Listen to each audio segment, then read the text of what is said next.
All right, welcome everyone. We're Semblance of Sanity. I'm Caleb. I'm Jacob. And we're here for Saiki K, Season 1, Episode 4. Ah, yes, indeed. It Someone is time. knows that he is a psychic. Yeah, Saiki is going to have to kill a bitch, Just maybe. or wipe their memory. Wipe their memory. Although... Or make them believe that, well, psychics plenty of people are normal. Psychics. Yeah. Yeah, exactly. So I guess I am a psychic. So are they. So are they. So Right, are they. who cares? And suddenly they are all psychics. Yeah, that could be a problem. And then Imagine. it's not the disastrous life of Saiki K, it's just the disastrous life. Life of psyches. Right. Okay. Uh-huh. You know. Yep. He is not okay. No. Yeah. He's clearly not. But There's we not got- enough pudding in the world That's right. to make him okay. That's right. Yep. But thankfully we have Nendo, who is like a source of do. infinite pudding. Infinite pudding and wholesomeness. Yeah. Indeed.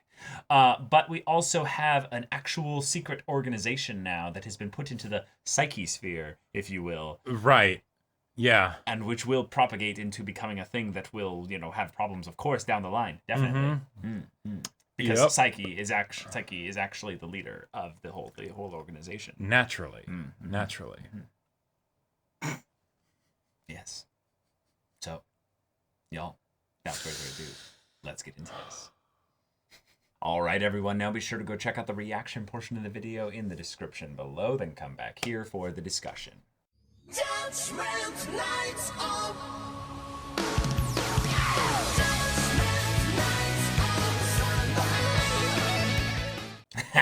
Oh boy. Oh boy. This show is so funny, and there's so many jokes. It almost feels exhausting sometimes with just the amount of comedic content we're getting in such a short amount of time. Yeah, it feels like I have to have another one. Like when you eat something really spicy or really savory, Yeah. so you want to keep that flavor in your mouth so that you don't lose it, and then have the shock of adjusting back to Right. that flavor again. Yep, You just yep. want to binge it. Like that's basically what this show is. Oh, yeah. It is comedy bingeness. Yep. The whole thing there, because of the way it's adapted from that like, what are they called, four-coma? Yes. Yeah. From that structure, you end up getting this like really, really tight, really like short form specific thing there, that all these little skits basically are these little scenes, these sitcom little elements. Then you just want to go through and have like 25 of them. So, Wow. if you had to pick one of the skits from this one to be a favorite from this episode, What was yours?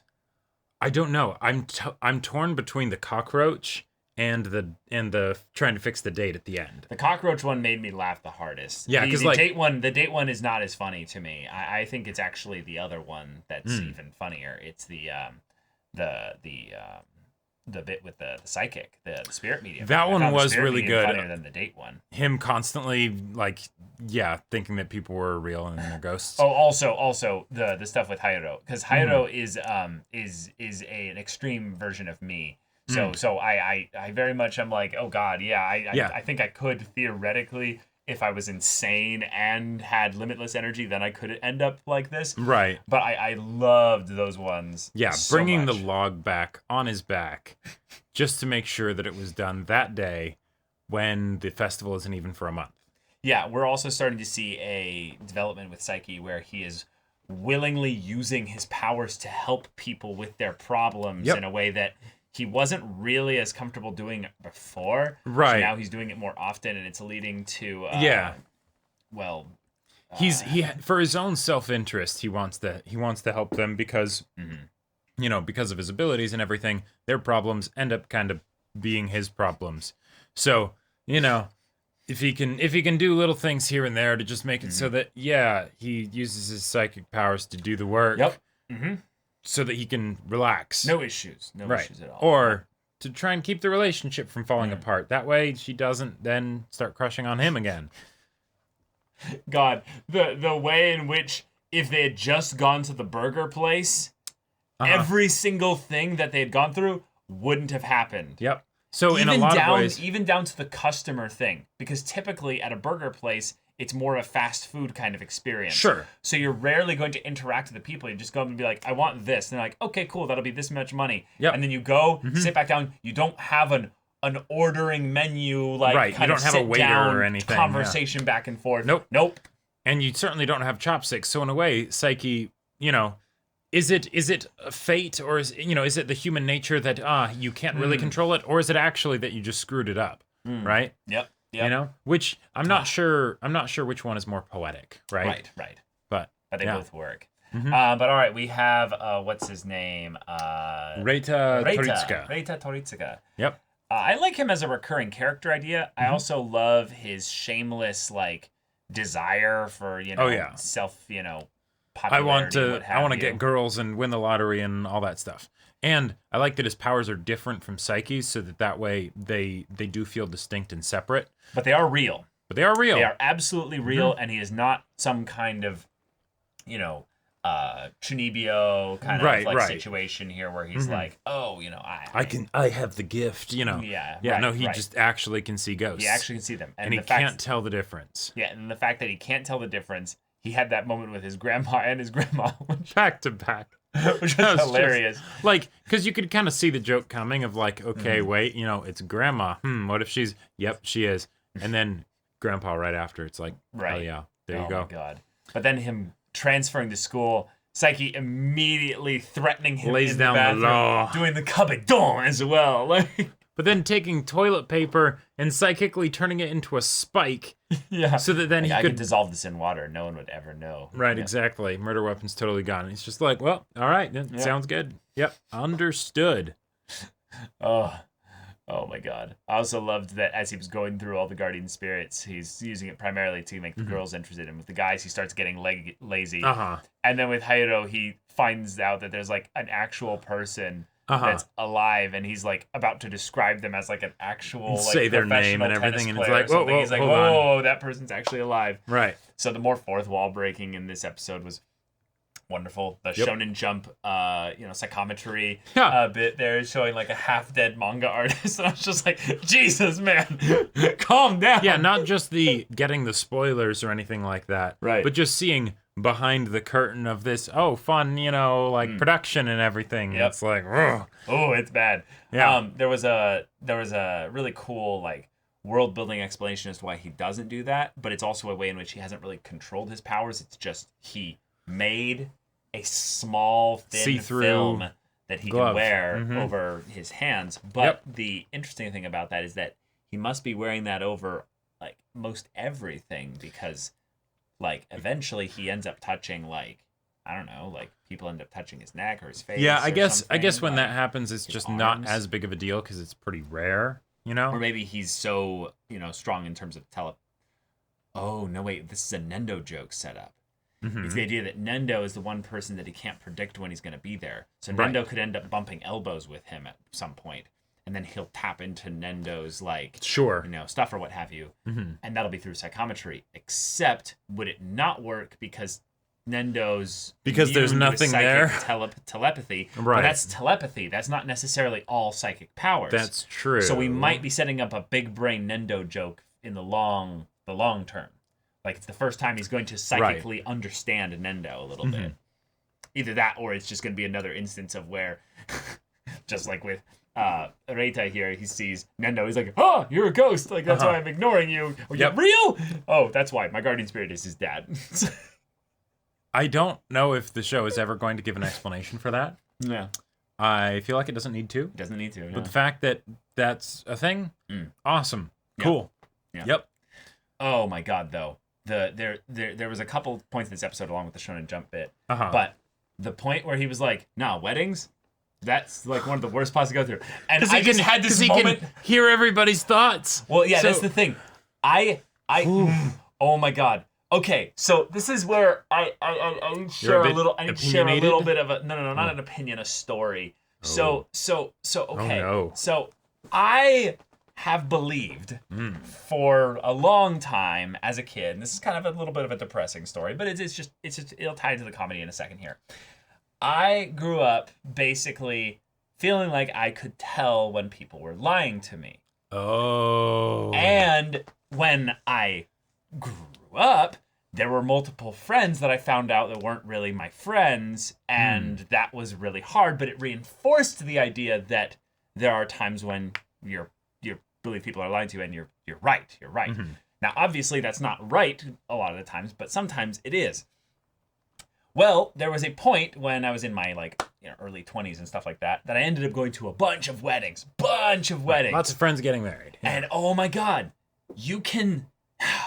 There's this ability that humans have, and I've been literally training it from when I was a teenager to cast your hearing and focus it on a specific area of a crowd or what have you. Like try and tune into a particular set of noises or. Yeah. So I was, at this wedding, just chilling there, and I really wasn't comfortable with the getup that I had. So I'm just having a drink, vibing with some You're people. there for the people. You're not necessarily there to have fun. Right. I'm going to have fun once the music starts and what have you, because I have a bunch of friends. We're gonna have some funky dancing and stuff like that. But oh my God, the things people would just whisper, like when they didn't think that no one was able to listen. And it's so weird how often it was. So not even this something. This is actually a thing. Right. But because what I thought you were gonna say is that when you listen to how people said things, it's like, oh, they're lying when they say that. They're lying when they say that. No. It was just the back talk. It was just the gossip shit talk that would happen when they'd be basically behind a bush or what have you, talking with one other person, or you see kind of the thing where they're doing this, and it's like. Wait, I can't be the only person that's hearing this stuff. Uh-huh. And I think the one time that I was oh, that can't be someone that actually knows them though. Why would they say that? And it was something along the lines of I don't actually think that their thing is going to last. I don't give them a chance, basically. Turns out they were literally close personal family to the actual bride and groom, and I was like, God damn, what is this? There's this. It's if anything this thing that it leaves me a bit pessimistic about humanity. Is I think there's a lot of people that don't like seeing other people happy. I would agree with that. And this show just went and was like, no, that's what most people are like, and I'm like, holy shit, Yeah. So that's just a depressing story of where I'm like, oh, in this comedy, it just went really dark all of a sudden. But also I'm like, true, actually true. And yeah, it was, I think it was also one of the first times when I'd actually been involved in a wedding when I was an adult, rather than being a kid that carries some flowers or a ring bearer or something like that. How much families can hate each other, I mean that one is, that's a classic storytelling gag, from one family to the other family, basically, or oh, we've banned these people from showing up to the wedding, but they do anyway, or this person, we can't let them show up with any alcohol that they bring in, family drama, and it's just that's its own thing. But the idea that this is actually Anyway, let's go back to the funky fun stuff. The cockroach thing, cockroach gag was that was glorious on so many levels, right? Because we've all fantasized about the idea of, okay, if a cockroach or a spider or something shows up, having superpowers to be able to just crush it with fire or teleport just far away, as far away as possible. Yep, to just the other side of the planet. Mine generally is that I just erase my memory of having seen that was there, and then I'm like, nope, now they don't exist. I'm just gonna go. Yep. That in my mind is the worst thing, because then you don't know where they are. No, you don't remember. Why would you not know where they are if you don't actually know that they're even potentially there or not? Okay, I would rather remember and know where they are than to not remember. No, because you'll never see them again. So it's the ghost thing. Would you rather burn your house down with the spider inside it, or would you rather make the spider not be actually perceptible? And you have no memory that it's there, basically. I choose option 3. Yeah, but it's see, teleporting away, that's the baby level power approach. It's basically I don't like this, and you're just gone. I love it. It's funny. But I think if you have any kind of psychic powers or what have you, I just accept the fact that there's going to be these kinds of things that come into your environment, and I would rewrite the rules of reality to make spiders just not be visible by me. Sure. Which is, I don't see spiders. I have like object, perception filters on. You have limited object impermanence. Like, yeah. I just be like, nope, I don't see that. Nope. oh It'd man. be like, there's a spider over there. I'm like, no, there's not. But I also just love that, like, because it feels very similar to like the Saitama with the fly, thing where he's trying to swat the fly. But in this case, it's something where he has telekinetic powers. He could literally just squash the cockroach as soon as he sees it, right? It jumped him, Jacob. It surprised him. Right, exactly, and he just instantly gone. And then his parents come back with the chocolates, and that one actually got me good. That got me so because good, I legit thought that it's gonna be like, okay, yes, chocolates. All right, here we go. And then maybe he'd like see it out of the corner of his eye and be like, Yeah. But no, it's just that they spill the chocolates, and suddenly these are kind of cockroach shaped, and then they all land on him, and he's just gone. Yes. And then the Nendo yes, I will be a big strong man and keep you safe and protect you from the Squishes But him he in his lifts hand. up. This isn't that heavy actually. And he lifts it up, and then he just lets go. And it's like, wait, Nendo, what the fuck? What did you think was going on with that? Yep. But also, like, I just love seeing that kind of like use of Saiki's powers, where it's just like, just make someone think that it's not that big of a deal, right? It's easy to be subtle about it, but that just it's something where we can see that for all his powers, Saiki doesn't develop necessarily in certain other ways because he doesn't have to. He doesn't have to confront his struggle, fear with man. bugs because he can trying to just survive. teleport to Texas. Yeah. Yeah. I love how he basically went back in time as well, like Texas with just like that's general just, store, that's just particular places of Texas. He said El Paso, like he literally. It's about a stereotypical like Japanese person's understanding of Texas. It's like, well, in Texas, everybody be a cowboy, and No, see, the world has just been rewritten to be that way. That's all normal. Right, So. America is forever a Western setup here. There's a random horse here with a Texas state bank, in saloons and. I mean, I wouldn't be surprised if a cowboy with spurs, a hat, and a revolver on his hip walked by. Now I actually have to check. Does it actually say like the year or anything? Oh, like he actually went back in time? El Paso, Yeah, Texas, no. USA. No. Watch, we look up pictures of El Paso, and it's actually just like I looks mean, more or less like that. See, I'd buy the kind of touristy cowboy town. Right, we've stayed in a town like that. As long as the roads were paved, like. Well, No, straight up, like you'd be surprised how much something like that becomes a way for people to kind of not like scam, but make money off of. well, yeah, it's fun, Yeah. Yeah, exactly. But Wow, yeah. wonderful episode. Looking forward to the next one. And me yet, another. like usual, I have no idea what to expect with the next one because you never can with this show. Yeah. But y'all, thank you so much for watching this episode's reaction and discussion. If you want to see the next episode's reaction and discussion right now, though, go check out the link in the description below for our Patreon. You can get an early access there. You can watch full-length timer reactions there, and all this comes with Discord access, so you can chat with us in the community there about this show, about anime in general, and also be sure to check out our Twitch channel. We stream every weekday. The info's in the description. Yeah, so if any of that interests you, we'll see you there. But until then, we're Semblance of Sanity. I'm Caleb. I'm Jacob. And we'll see you all Next time.